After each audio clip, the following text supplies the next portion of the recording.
My brother Mark and his wife Josephine evicted me at 2 a.m. immediately after the funeral, claiming the dilapidated factory was my only inheritance.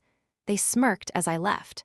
But when I unlocked the sealed room inside, I discovered a fortune that would leave them begging for forgiveness. Before we continue today's story, we have an urgent announcement to make. Due to technical issues, we are pivoting towards another channel. Please subscribe to our new channel, Kin and Karma. You can find the link in the video description, the pinned comment, and the collaboration tag on this video. Make sure to switch over now so you don't miss out. Thank you for your support. Now back to the story. The rain wasn't just falling, it was assaulting the earth, hammering against the windows of the house I had grown up in. But the storm outside was nothing compared to the icy silence inside the living room. My mother's funeral had ended only 6 hours ago. The scent of lilies and stale coffee still hung heavy in the air, a cloying reminder of the grief that was currently hollowing me out from the inside. I was sitting on the edge of the beige sofa, clutching a tissue that had long since disintegrated into white lint in my damp palm. My eyes were swollen, my throat raw from days of crying and nights of whispered goodbyes to the woman who had been my entire world. I hadn't slept in 36 hours. I was physically ill, a migraine pulsing behind my left eye like a warning beacon. Mark, my older brother, stood by the fireplace. He wasn't crying, he wasn't even looking at me. He was scrolling through his phone, the blue light illuminating a face that looked remarkably like Dad's but harder. Sharper. Beside him stood Josephine, his wife of 3 years. She was examining her fingernails, looking bored, as if this were a dentist appointment running late rather than the day we buried her mother-in-law. "So?" Mark said, finally pocketing his phone. He didn't turn to face me. He just stared at the empty grate of the fireplace. "We need to talk about the living arrangements." I blinked, my brain moving through sludge. "Living arrangements? Mark, we just buried her. Can't we do this tomorrow or next week?" "No," Josephine cut in. Her voice was sharp, like breaking glass. She turned to me, her eyes devoid of any warmth. "We can't do this tomorrow. We need to settle this now. Mark and I have been talking." "Talking," I echoed. "When?" "While you were busy playing nursemaid," Mark said, finally turning. His expression wasn't sad, it was annoyed. "Look, Kennedy, let's not make this harder than it has to be. You know the situation. Mom and Dad didn't have much liquid cash left after the treatments. The house is the main asset." "I know that," I whispered. "I was the one paying the utility bills for the last 6 months, Mark. I know exactly what's left." "Right," he nodded, seizing on that. "And since you don't have a steady income." "I have a job," I interrupted, a spark of indignation flaring in my chest. "I'm an archivist. I restore antiques. Just because I took a leave of absence to care for Mom doesn't mean I'm unemployed." "It's a hobby, Kennedy," Josephine sneered. "Playing with old dusty junk is a hobby. Mark is in real estate. I'm a designer. We have careers, we have a future." "The point is," Mark spoke over her, stepping closer. He reached into his pocket. "The house is going to us. It's only logical. We can maintain it. We can increase its value. You need to move on." "Move on?" I stood up, my legs trembling. "This is my home, Mark. I've lived here my whole life. I took care of them here. Where am I supposed to go?" Mark pulled a keyring out of his pocket. It wasn't the house keys. It was a heavy, rusted iron ring with 3 large, jagged keys dangling from it. They looked medieval, coated in a layer of grime that stained his thumb. He tossed them at me. I fumbled, barely catching them before they hit my chest. The cold metal bit into my palm. "What is this?" I asked, staring at the rusty object. "The old factory," Mark said, a smirk tugging at the corner of his mouth. "Down by the river. Dad bought it 20 years ago thinking he was going to start that manufacturing business. It's been rotting ever since. That's your share, Kennedy. The land, the building, whatever is inside, it's all yours." I stared at him, horror dawning on me. "The factory, Mark, that place is condemned. The roof is caved in. It's a ruin." "It's an asset," he shrugged. "Sell the scrap metal, sell the bricks, I don't care. But as for this house..." He looked around the living room, possessiveness radiating off him. This is ours now. You can't be serious, I choked out. The will, the lawyer. We are the executors, Josephine said, stepping up beside him and crossing her arms. And we've decided on the distribution of assets. You get the commercial property, we get the residential. It's an even split on paper. It's not an even split. I screamed, the grief finally giving way to rage. You're giving me a pile of rubble and keeping $1 million home. Stop being dramatic, Mark snapped. You're lucky we're giving you anything. Honestly, after living here rent-free for years while we paid our own mortgage. I was taking care of dying parents. I yelled, tears streaming down my face. I was wiping faces and changing sheets while you were on vacation in Cabo. Mark flinched, but Josephine didn't blink. She checked her watch. You're upsetting me, she said calmly. And I don't want negative energy in my new master bedroom. You have 5 minutes to pack, Kennedy. What? I gasped. It's 2 a.m, it's pouring rain. 5 minutes, Mark said, his voice cold and final. Or I call the police and have you removed for trespassing. The deed transfer is already in motion. This isn't your house anymore. I looked at my brother, the boy I had played catch with, the man I had hugged at our father's funeral just 2 years prior. He was gone, replaced by this stranger with dollar signs in his eyes and a cruel woman whispering in his ear. The betrayal hit me harder than the diagnosis itself. I didn't argue. I didn't beg. Something in Mark's eyes told me that begging would only give them satisfaction, and I had just enough pride left to deny them that.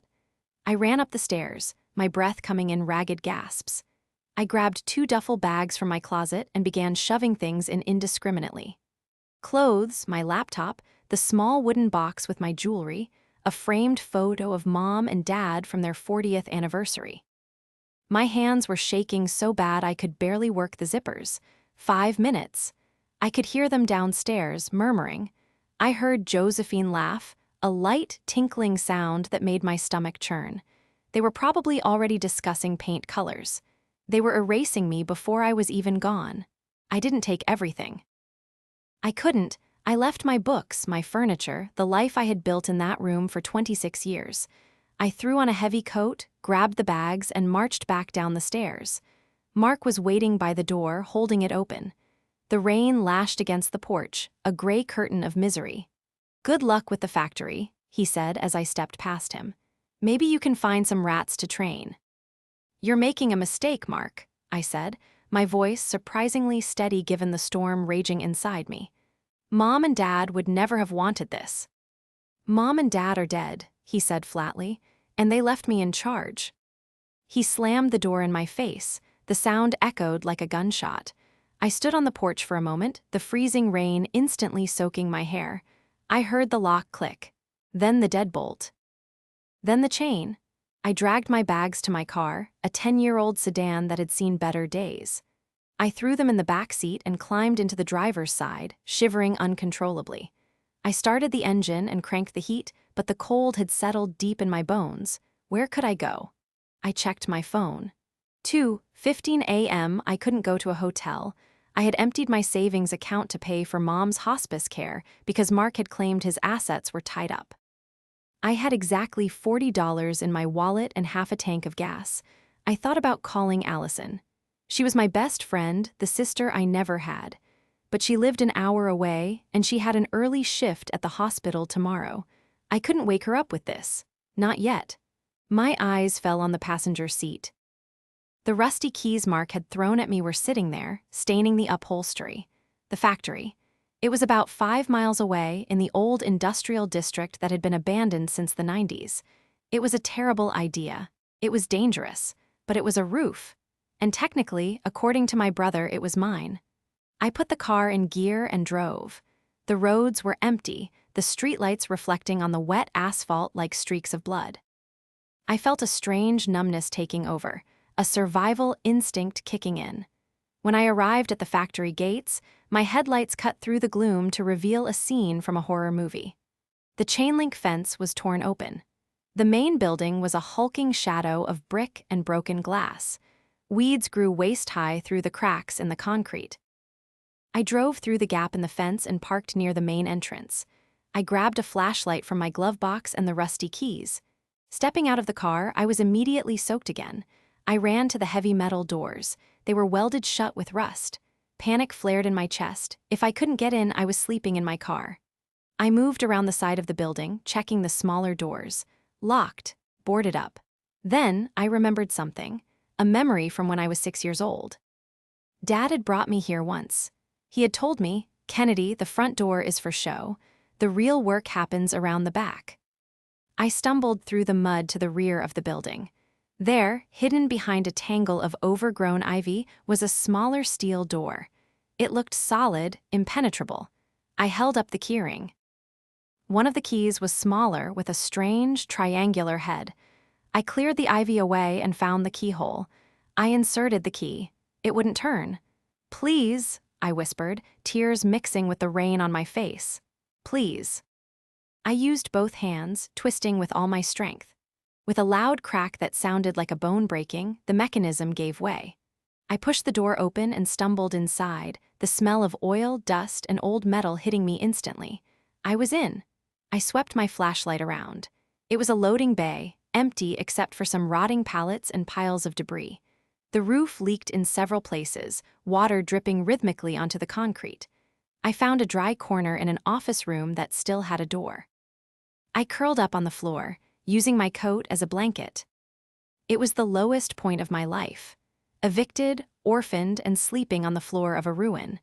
But as I lay there, staring at the ceiling, my mind kept drifting back to Mark's smirk. "This is all Mom and Dad left you." He thought he had won. He thought he had discarded me like trash. But he had forgotten one crucial thing. Dad didn't buy junk. Dad was a man who saw value where no one else did. And Mark, for all his real estate licenses and expensive suits, never understood our father. He never understood that the most valuable things are often the ones hidden in plain sight. The sun didn't so much rise as it did bleed gray light through the grime-coated windows. I woke up stiff, cold, and for a split second I forgot where I was. Then the smell of mildew hit me and the reality crashed back down. I sat up, brushing dust off my coat. My phone buzzed. I pulled it out. A text from Mark. "Don't bother coming back for the rest of your stuff. Josephine called a junk hauler. They're clearing the room out by noon. Moving on is best for everyone." I stared at the screen, my thumb hovering over the reply button. I wanted to scream at him. I wanted to tell him he was a monster, but I knew it wouldn't matter. To Mark, emotions were inefficiencies. I didn't reply. Instead, I stood up and really looked at my inheritance. In the daylight, the factory was even worse. The main floor was a cavernous wasteland. Graffiti covered the walls. There was evidence of squatters, old fires, beer cans, but they looked years old. It seemed the place had been empty for a long time. I walked through the space, my archivist brain kicking in automatically. I was looking for structure, for history.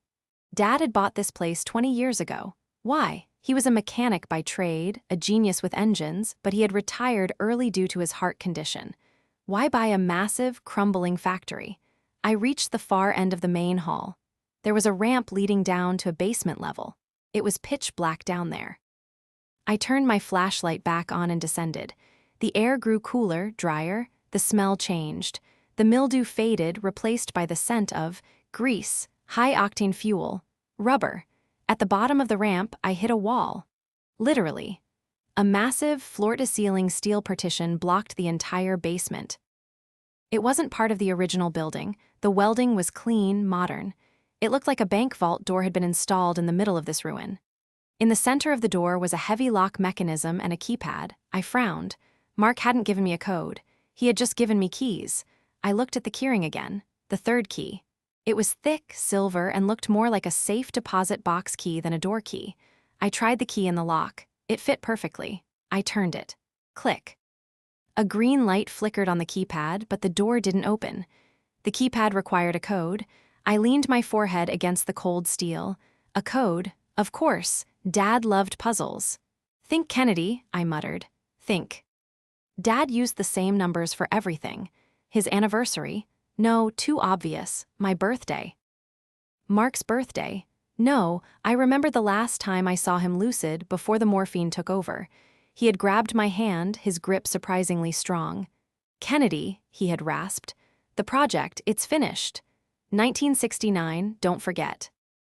I had thought he was hallucinating about his high school graduation year. I typed in 1969. Nothing. Wait, the project, Dad's favorite car. The one he always talked about but claimed he could never afford. The 1969 Shelby GT 500. I tried the engine displacement. 428. The light turned red. I took a deep breath. I closed my eyes and pictured Dad. I pictured him in our garage, wiping grease off his hands. What was the one date that mattered to him more than anything? The day he opened his first shop. May 12, 1980, I typed 051280. Beep, clunk, whir. The heavy steel bolts retracted with a sound that vibrated through the floor. The door groaned, the hydraulic hinges hissing as it swung inward. I stepped inside, aiming my flashlight into the darkness. I fumbled for a light switch on the wall. I found a breaker box and flipped the main switch. Overhead, rows of industrial fluorescent lights flickered, buzzed, and then hummed to life, illuminating the space. My breath caught in my throat. I dropped my flashlight. It clattered loudly on the polished concrete floor, but I didn't hear it. The room wasn't empty. It was a cathedral. The basement was pristine, climate-controlled. The floors were sealed with white epoxy, and arranged in perfect rows were cars, not just cars, legends. There was a 1967 Chevrolet Corvette Stingray, painted a deep, glistening cherry red. Next to it, a Jaguar E-Type British Racing Green looking like it had just rolled off the assembly line. A Porsche 356 Speedster, an Aston Martin DB5. There were 12 of them. 12 masterfully restored, vintage automobiles. I walked toward the Corvette, my hand trembling as I reached out to touch the hood. It was flawless. The dust cover had been pulled back. On the windshield was a note in Dad's handwriting. "For my retirement, or for a rainy day." I looked around, stunned. This wasn't a junk pile. This was a collection worth millions, easily. My phone buzzed again, another text from Mark. "By the way, I forgot to mention, there's a demolition notice on the factory. The city wants it torn down in 30 days. You'll be liable for the cost. Good luck." He was trying to bury me. He sent me here to go bankrupt demolishing a ruin. He had no idea what was in the basement. He and Josephine saw a rusty exterior and assumed the inside was the same. They judged the book by its cover, just like they judged me. I looked at the cars. I looked at the tools lining the walls, professional grade, worth thousands on their own. Then I saw a figure in the reflection of the Corvette's window. I jumped, spinning around, but it was just me. A tired, grieving woman in a dirty coat. But as I looked at myself, I realized something. I wasn't just Kennedy the archivist anymore. I wasn't just the little sister. I was the owner of the most valuable secret in the state. I picked up my phone. I didn't reply to Mark. Instead, I scrolled through my contacts until I found the name I needed. Jackson Mechanic. I hit call. "Kennedy." His voice was groggy. "It's 7 a.m., everything okay?" "Jackson," I said, my voice steady, eyes fixed on the gleaming chrome of the Jaguar. "I need you to come to the old mill factory. Bring your truck, and bring your appraisal kit." "Why?" he asked, sounding confused. "What's at the old mill?" "My brother's biggest mistake," I whispered. The moment Jackson walked through the basement door, his jaw literally dropped. He stood there, blinking, his toolbox hanging from his hand like he'd forgotten it was there. Jackson had been Dad's favorite apprentice before Dad got sick, and he knew cars better than anyone I knew. "Kennedy," he whispered, stepping into the climate-controlled sanctuary. Is this real?" "It's real," I said, my voice trembling slightly as I leaned against the fender of the '67 Stingray. "Dad built this, all of it, secretly." Jackson walked slowly down the line of vehicles, reverently touching the polished curves of the Aston Martin, then the Porsche. He whistled low and long. "This isn't just a collection, Ken. This is a museum. These restorations are concourse level. We're talking serious money here. Millions." "Millions?" My heart hammered against my ribs. "Are you sure?" "Positive," he said, turning to look at me with wide eyes. "The market for these specific models is skyrocketing right now." especially with provenance like this, single owner, meticulous restoration records. Speaking of which, are there records? I pointed to a heavy metal filing cabinet in the corner of the room. I haven't looked yet. We spent the next 4 hours going through everything. Dad hadn't just restored cars, he had documented every bolt, every coat of paint, every hour of labor. There were binders thick with receipts, photos, and certificates of authenticity. He had built a legacy in the dark, preparing for a future he never got to see. But as we sorted through the paperwork, a chilling realization settled over me. Mark didn't know. He couldn't know. If he had even a suspicion of what was down here, he never would have handed me the keys. He saw a rusty, condemned building and assumed it was a liability, a financial noose to hang around my neck. Then I found it. Tucked in the back of the bottom drawer, under a stack of old manuals, was a blue folder labeled Deed and Title. I opened it. Inside wasn't just the deed to the factory. It was a letter from Dad dated 3 years ago. Kennedy, if you are reading this, I am gone. I know Mark. I love him, but I know his ambition blinds him. He sees the world in transactions. You see the soul of things. That is why I am leaving the factory to you. It is not what it seems. Use it well. And remember, the foundation is stronger than the facade. Tears pricked my eyes. He knew. He had planned this. He knew Mark would try to take the house, the obvious wealth, and leave me with the scraps. So he hid the real treasure in the scraps. We need to move these, Jackson said, interrupting my thoughts. His voice was urgent. If Mark finds out. He thinks the place is being demolished in 30 days, I said, a cold resolve settling in my chest. He sent me a text. He's trying to bankrupt me with demolition costs. Then we have 30 days, Jackson said grimly. We need to get these cars out of here, appraised and secured in a private storage facility. I know a guy who runs a high-end vault in the city, silent partner type, but it will cost money to move them. I have no money, I admitted, shame burning my cheeks. Mark froze the joint account I used for Mom's care. Jackson looked at the cars, then back at me. I'll front the cost. We can sell one, maybe the Porsche, quickly to cover expenses and legal fees. The rest, we hold. No, I said, a plan forming in my mind. We don't sell yet. If I sell a car now, the transaction hits public records. Mark has alerts set up on Dad's name, I'm sure of it. We need to be invisible. Then how? I have a different asset, I said, thinking fast. My skill set. I can appraise these myself for insurance purposes, certify them. I just need your help moving them. And I need a lawyer, a shark. I know just the one, Jackson grinned. She owes me a favor. The next 3 weeks were a blur of sleepless nights and covert operations. We moved the cars one by one, using an unmarked enclosed trailer, always at night.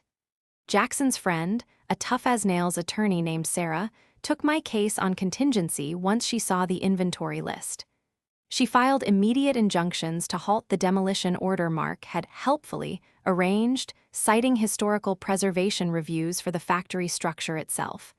It was a stall tactic, but it worked. Meanwhile, I was living out of the small office in the factory, surviving on ramen and adrenaline. I watched Mark's social media.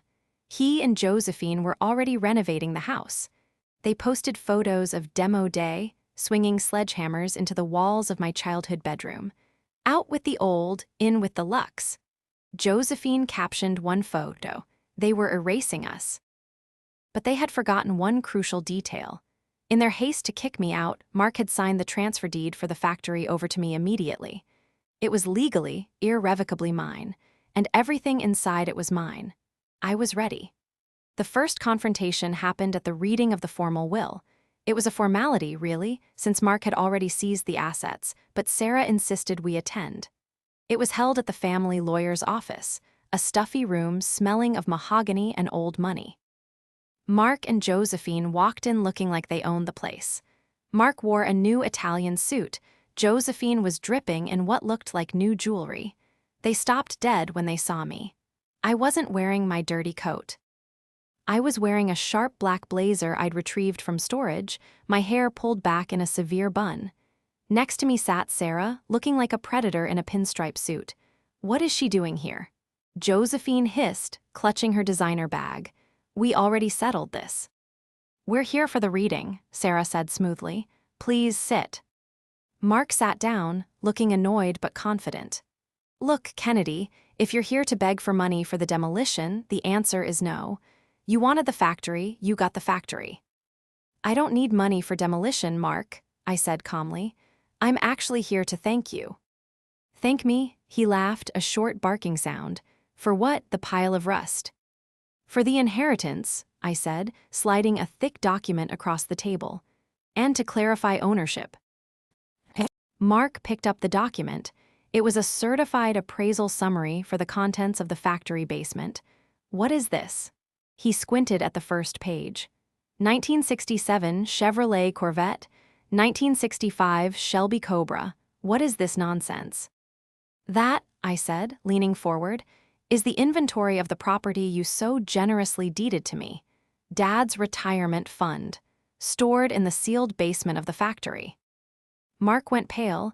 He flipped through the pages, his eyes widening with every line.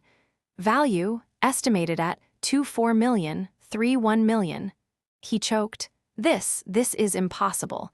Dad didn't have this kind of money. He built them, Mark, I said softly.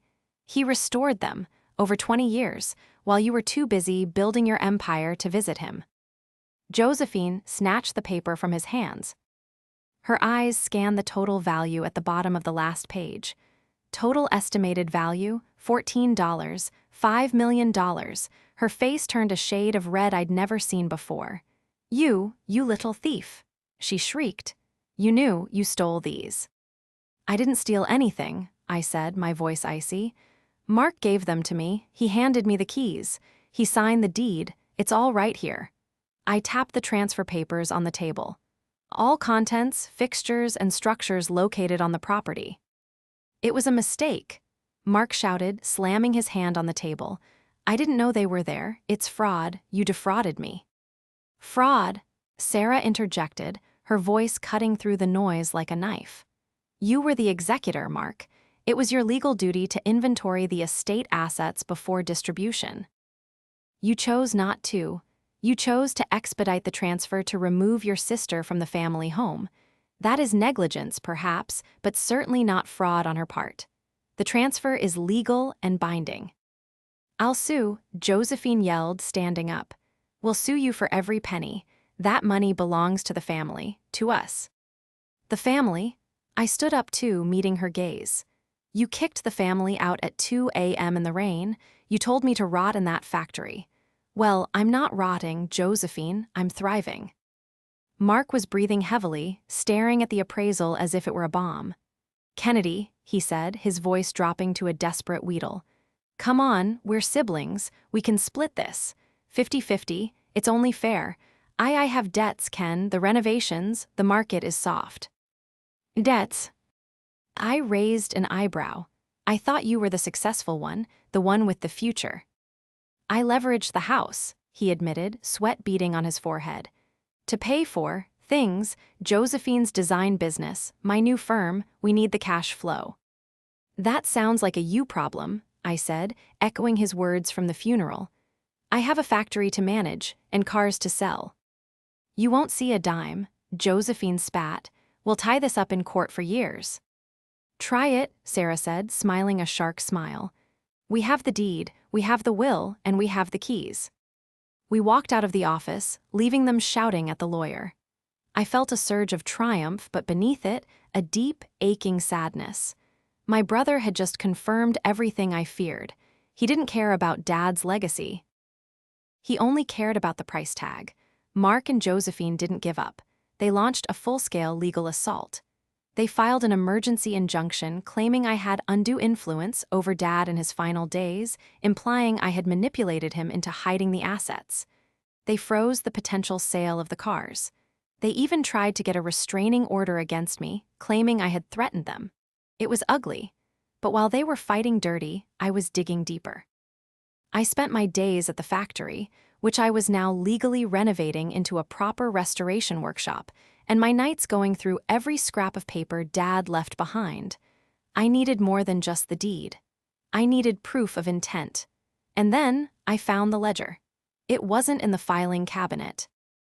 It was hidden inside the glove box of the 1969 Shelby GT500, a small, black notebook.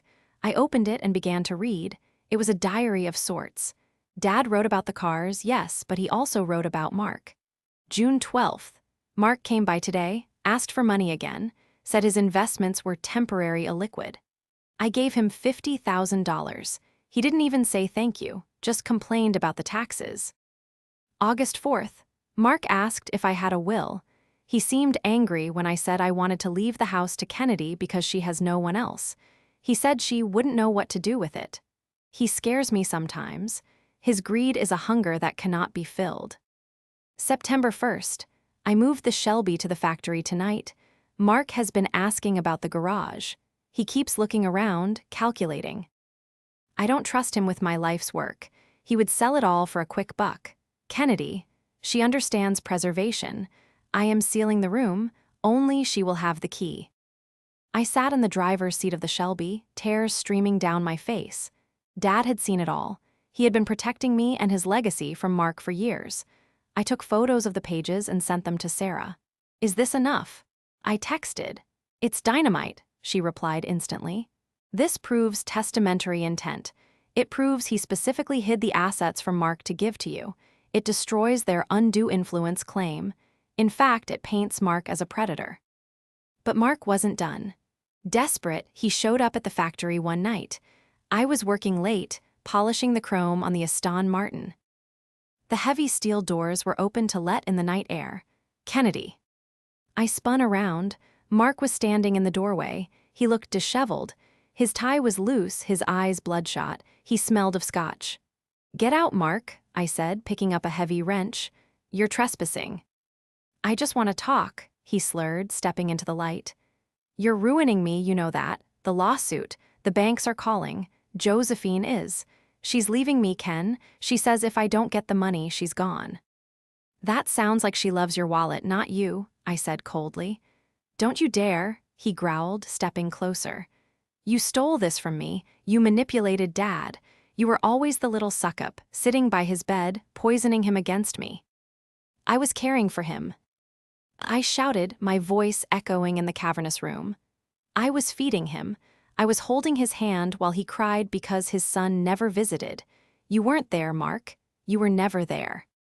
I was working, he roared, to build a future, and you just get handed a fortune.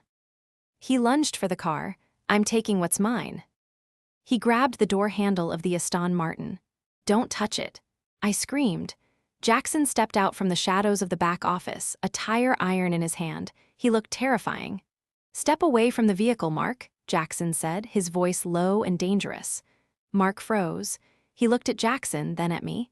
He saw the security cameras I had installed in the corners of the room, their red lights blinking. He let go of the car. You'll regret this, he hissed, backing away. I'll burn this place down before I let you keep it. Try it, I said, holding up my phone.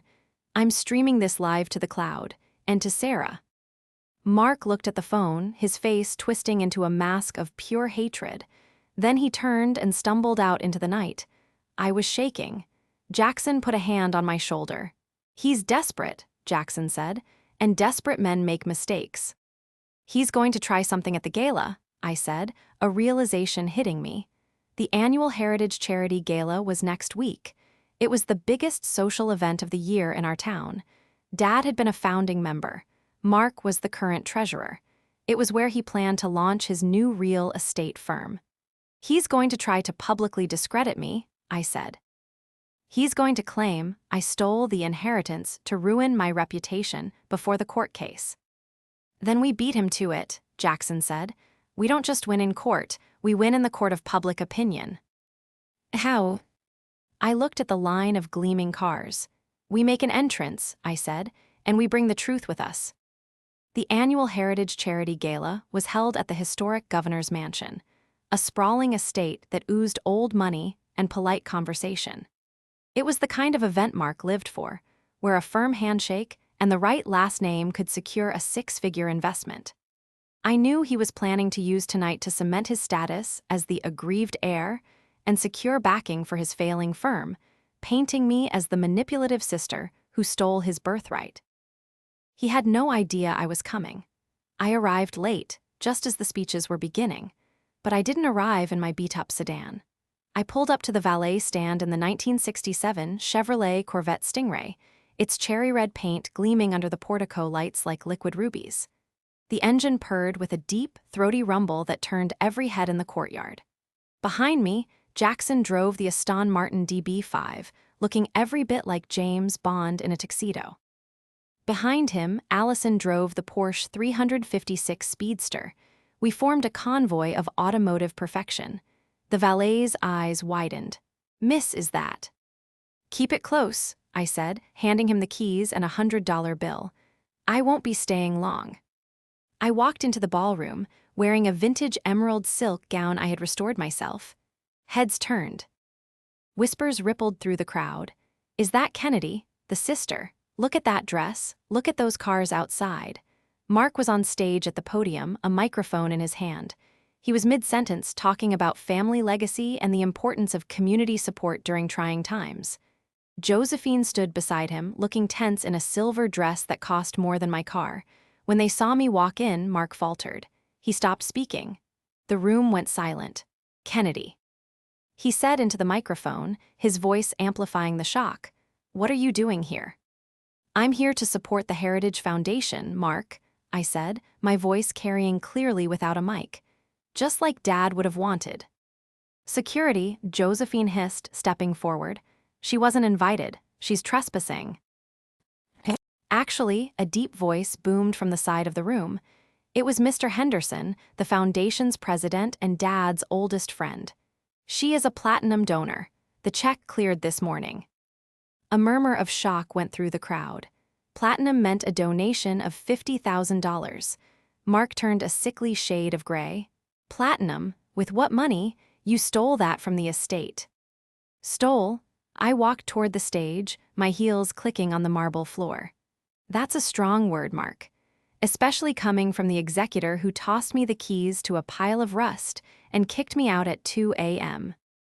The crowd gasped.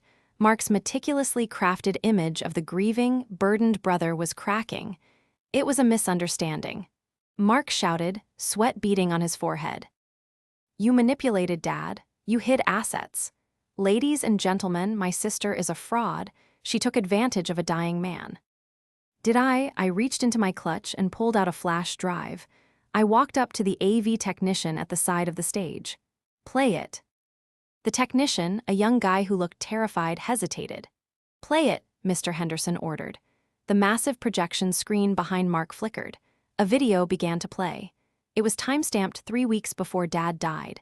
It was Dad, sitting in his favorite armchair in the living room. He looked frail, but his eyes were sharp. "If you're watching this," Dad's voice filled the room, raspy but clear, "it means Mark has tried to take everything. I know my son. I love him, but his greed is a sickness. He has asked me repeatedly to sign the house over to him before I die. He calls it estate planning.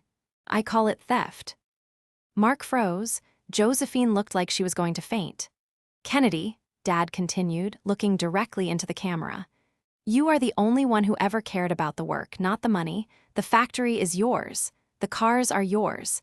I built that collection for you to secure your future because I knew your brother would try to leave you with nothing. Do not let him bully you. Do not let him take what is yours. And Mark." Dad leaned closer to the lens. "If you are watching this, son, I am disappointed, but I am not surprised. You made your choice when you skipped your mother's funeral to close a deal. Goodbye." The video cut to black, silence. Absolute suffocating silence. Then the murmuring started. It grew into a roar. People were staring at Mark with open disgust. Donors were whispering, shaking their heads. "It's a fake." Josephine shrieked, grabbing the microphone. "It's a deep fake. She made it on a computer." "It was recorded on his iPad," I said calmly, stepping onto the stage. "The metadata is verified, and so is the timeline of your business trip to Cabo during Mom's final days." Mark looked at the crowd. He looked at Mr. Henderson, who was glaring at him with icy contempt. He looked at me. "You ruined me," he whispered, his voice trembling with rage. You witch. No, Mark, I said, leaning into the mic so the whole room could hear. You ruined yourself, you gambled on greed, and you lost. Mr. Henderson stepped up to the podium. Mark, I think it's best if you step down from the board, immediately.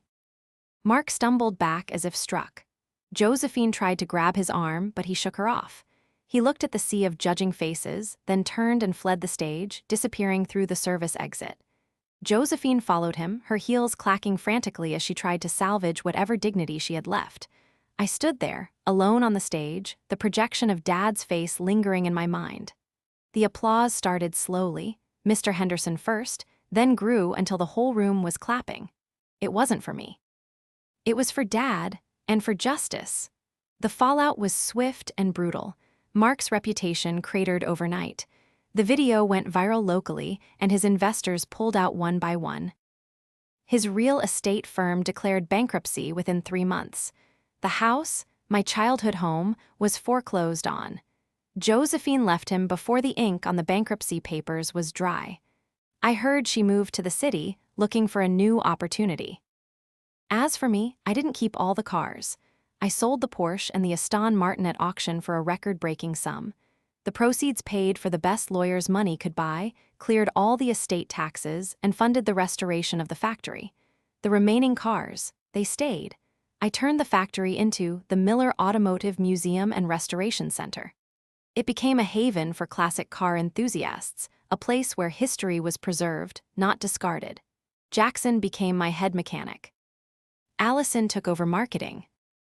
One rainy Tuesday, about 6 months later, I was in the office reviewing invoices when there was a knock at the loading bay door. It was Mark. He looked older, tired. He was wearing jeans and a faded polo shirt, not a suit. He was driving a 10-year-old sedan that looked a lot like my old one. Kennedy, he said, standing in the rain. Mark, I said, not inviting him in. I heard about the opening, he said, looking past me at the gleaming showroom floor. It looks good. Dad would have liked it. He would have, I agreed. He shifted his weight. Look, I know I messed up. I was under a lot of pressure. Josephine, she pushed me. Don't blame her, Mark, I said softly. You made your choices, you held the keys. He looked down at his shoes. I lost everything, Ken. The house, the business, my wife. I'm living in a studio apartment on the south side. I know, I said. I bought the house back from the bank last week. His head snapped up. What? I bought it, I said. It's going to be a guest house for visiting restorers, and I'm keeping Mom's garden exactly the way she left it. Tears welled in his eyes. For the first time in years, I saw a flicker of the brother I used to know, the one who taught me to ride a bike. He swallowed hard. Can I see it, just once? I looked at him. I saw the regret, the humiliation, but I also saw the entitlement still lurking there, waiting for an opening. No, I said firmly. Not yet. Maybe someday, Mark, but not today. I reached into my pocket and pulled out a single key. It wasn't for the house, it was a simple brass key. This is for the storage unit in town, I said, handing it to him. I put some of your things in there, Dad's old tools, some photos, things that actually matter. He took the key, his hand shaking. Thank you, he whispered. Goodbye, Mark, I said. I closed the heavy steel door. I didn't lock it this time. I didn't need to. I turned back to the museum, to the legacy Dad had built, and to the future I was building for myself. The storm outside was over, and inside everything was finally perfectly still.